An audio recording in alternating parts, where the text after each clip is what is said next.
মাত্র ৫০ টাকা খরচ করেই আমি বানিয়েছি ২৫০ টাকার এই মজার ক্ষীর আইসক্রিমটা, যা খেতে হয়েছে অসম্ভব মজা।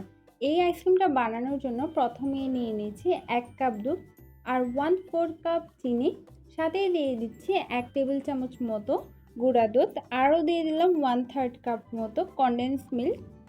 এখন আমি এগুলোকে ভালোভাবে নেড়ে চেড়ে ক্ষীর তৈরি করে নেব। এটা দেখতে পাচ্ছেন আমার দুধটা খানিকটা ঘন হয়ে এসেছে। এখন আমি এটাকে পুরোপুরি ঘন করে একটা ক্ষীর তৈরি করে নেব। এখন আমি এটাকে ঠান্ডা হতে রেখে দিয়েছি কতক্ষণের জন্য। এখন যখন ক্ষীরটা ঠান্ডা হয়ে যাবে তখন আমি আরও অ্যাড করে দেব ১ টেবিল চামচ পরিমাণ ঝোলা গুড়। এটা দিলে কিন্তু ক্ষীরটার টেস্ট খুবই বেড়ে যায়। এই তো দেখতেই পাচ্ছেন, এগুলো মিক্স করে আমি এখন ঠান্ডা হতে রেখে দেব ফ্রিজে।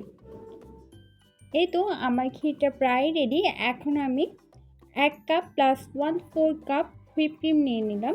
আপনারা চাইলে যে কোনো রকম হুইপ ক্রিম ইউজ করতে পারবেন, তবে আমি এখানে ভিভো রেড হুইপ ক্রিমটাই ইউজ করেছি। এখন আমি বিটারের মিডিয়াম স্পিডে এটাকে বিট করে নেব।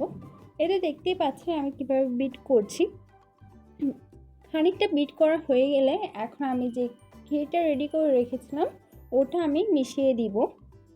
এ তো দেখতেই পাচ্ছেন ক্ষীরটা দিয়ে আমি আবারও বিট করে নিলাম।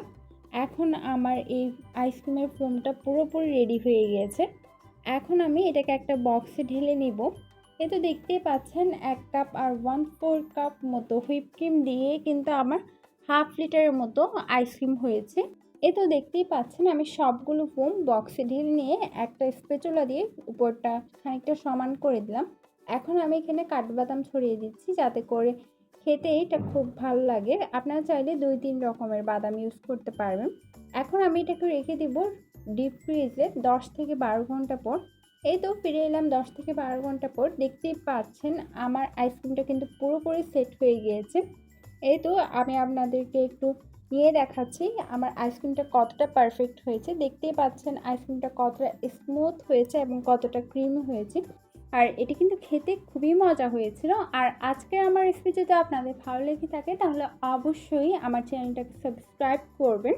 আমার ভিডিওগুলোতে সুন্দর সুন্দর কমেন্টস করবেন, লাইক করবেন। আল্লাহ হাফিজ।